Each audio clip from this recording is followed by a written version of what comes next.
Stepping into our 350 brake horsepower V10 supercar, this time out we've got BMW Sim Racing taking on Williams Esports. And we are underway. So a great start from Brzezinski, but it looks a bit down the outside into turn one. Is he close enough to mount an attack? Does he go defensive? I'm now talking about Siggy, and it's a late move from Brzezinski. Oh, into contact. the right-hander.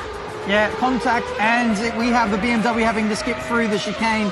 So he's going to have to give up that position, otherwise there will be penalties heading their way. This is going to be a hell of a race. It's going to be really interesting to see what the plans are as Brzezinski now takes the lead into Pouhon for the first time. Siggy with it all to do now from P2. Looks like he's dropped a little bit. 6/10 is now the gap. The last corner we have is the bus stop chicane. Looks like Wisniewski's got it all done and dusted if he doesn't outbrake himself here, which is really easy to do, really easy to lose the rear, but it looks like he's got it all sorted out, and Wisniewski takes the win for Williams. What a great job.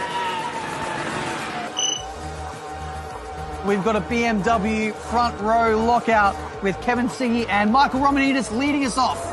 So it looks like Williams just managed to hold the gap, and Wisniewski now right on board, basically pushing Romanidis down the pit straight. So he's in slipstream. What are we going to see, Ben?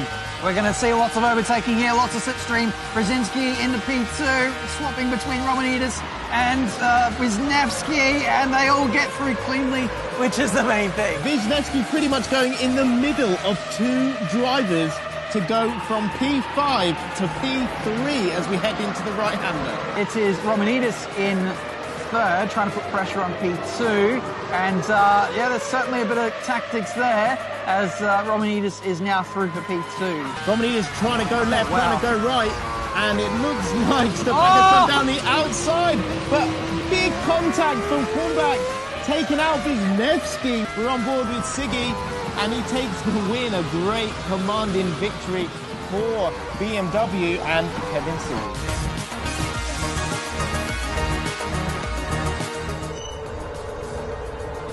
Here we go then, we have a BMW front row lockout, and we are underway here in Silverstone. So it looks like a great start from the front row, which is exactly what BMW would want. Romanidis in P2. Is he going to try and challenge Siggy into turn two? No, but up the inside, Brzezinski, is he going to get it stopped? And he does. Brzezinski up into P2. Williams looking very aggressive on the start here.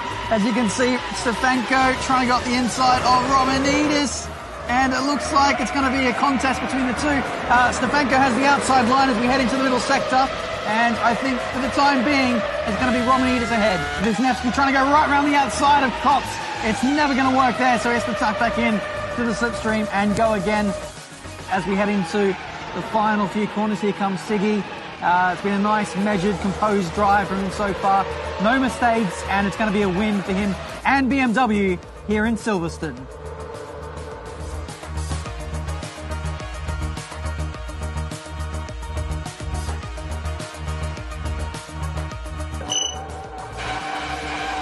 We have a Team Redline 1-2-3 lockout here in Monza, and we are underway with Michael Schmidl leading us off. Yeah, it looked like a bit of a slow start from P2, which is Bonito, but all three Redline drivers into turn one with no issue. Nice and snug in P4. Tormula doesn't really have an answer for Rydberg's pace, but he's there or thereabouts. So if Rydberg was to make a mistake... Oh, there it is, not on cue. As I say, right on cue, Tormula making a mistake. Yeah, so ran a little bit wide there. I think he might have touched the inside curb there, which pushed him out a little bit wider than what he would have liked, trying to get on the power just as early as what he normally does, and the tyres rather, were refusing to accept that. Yeah, you see Carroll weaving to try and stay out of the slipstream. He might have done just enough as Schmidl comes across the line to take a very, very dominant win for Team Redline. Let's see if Red Bull can take a point away from Redline here at the last race in Spa. Here we go then. We have Enzo Benito starting us off from pole position. Once again, it's a red line lockout here in Spa, and it looks like a great start from all of Team Redline. Yeah, so it looks like all of the Redline cars have got an amazing start, and it's a great picture to see all three Redline cars and all three Red Bull cars. Looks like there's a big gap already between the top three and then the trailing three, so that looks like Red Bull and Garcia are going to be struggling to get in the slipstream. But let's wait and see as we head into the LeCombe chicane for the first time. Oh, we got a Red Bull going flying there. As Benito leading the way from Rydveld, Smiddle sitting there comfortably in P3, and it looks like the team are under complete control of this one. Graham Carroll in P4 trying to do his best, 8/10 back from Smiddle, as now it looks like Smiddle and Rydveld are going side by side into LeCombe chicane, and Smiddle takes P2. As we head into the bus stop chicane for the final time, Enzo Benito hitting both apexes and will come across the line to take another win in a team race. Smiddle P2 and Rydveld P3. Watch out, Redline is the team to beat.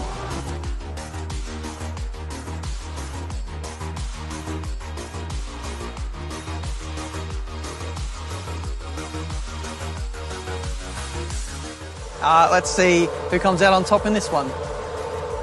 We need a good start or it's game over. That is the words of Lucas Blakely prior to this race.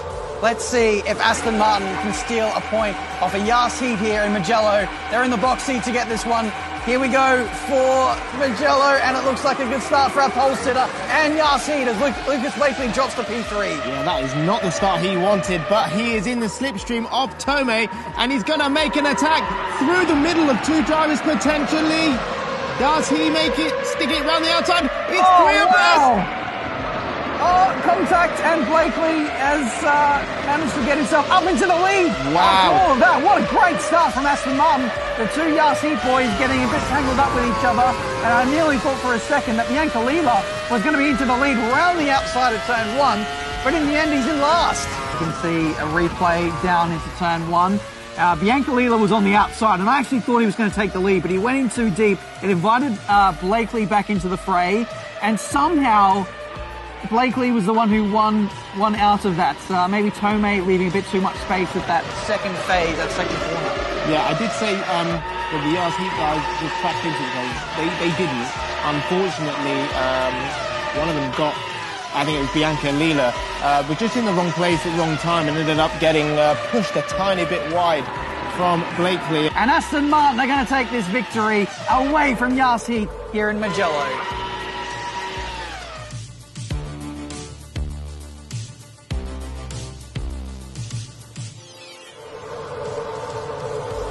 Final race of the match, and this is an opportunity for Yas Heat to even things up. Let's see how things go. Lucas Blakely leads us off from pole position. We are underway here in Monza, and it looks like a great start from P2 there for Yas Heat. Yeah, Bianca Lila had a better reaction time than Blakely, so Bianca Lila up into P1 at the inside of turn one, but Blakely's going to try and brave it around the outside, and manages to hold on to it, but a little bit aggressive, maybe there's something that the stewards have got to say about that. Yeah, I think that's a touch over the line, but we'll get back to that in a second. It's 3 wide as we head down into the middle sector chicane, and it looks like, I can't tell, Haddad, I think, who's emerged in P2. Bianca Lila and Clay going side by side as we go through the middle sector. It's very tight racing here, which is what we love to see. Simon Vega making a big mistake at Ascari and throwing away the race win. What? How has this happened? Honestly, how has that happened? Weigang is now in second place, and Aston Martin somehow are going to storm to victory, and if they keep this, it'll be a 3-1 victory for the overall match. Aston Martin, where has this come from? Wow. That's all I can say. What am I doing? Everything was fine. I was ahead by enough. Were you P1? Yes. I was about to win the race. Oh no.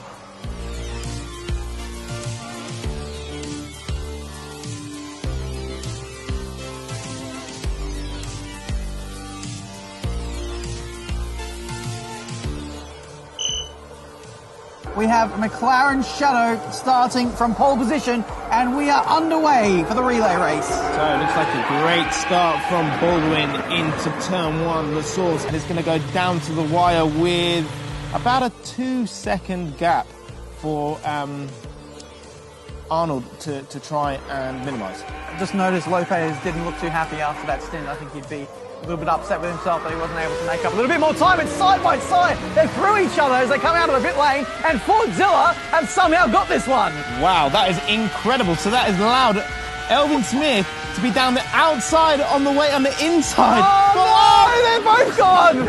Who's gone? It's a race to the barrier, and it's going to be a race to get out of the barrier. Controversial, good entertainment, and retaliation from Fordzilla. They're clearly not happy about that.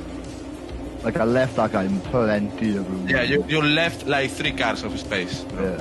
You left too much space, to be honest. Here we go then. We have James Baldwin starting from pole position. Sheehan for Fordzilla on the front row with him. And we are underway, and it looks like a good start from the McLaren Shadow boys. Yeah, lights went out really, really quick. So good reaction time. Just managed to get through turn 1, everybody safely down to P4. Wow, unbelievable. Well, there's a bit of corner cutting there from the McLaren boys. Here comes Sheehan. He wants to fight back for Fordzilla this time. He's in the slipstream of Baldwin up in the lead. That's going to be pretty marginal. They're side by side. He's boxed in and he can't go anywhere. So it's Fordzilla. Teammates coming together a little bit. Heading around into the bus stop for the final time. This is going to be his 2nd team race win, having won at Mugello. Comes around the last left-hander to take the win. A very strong win for Baldwin and the team in general. Watch out, McLaren Shadow are about.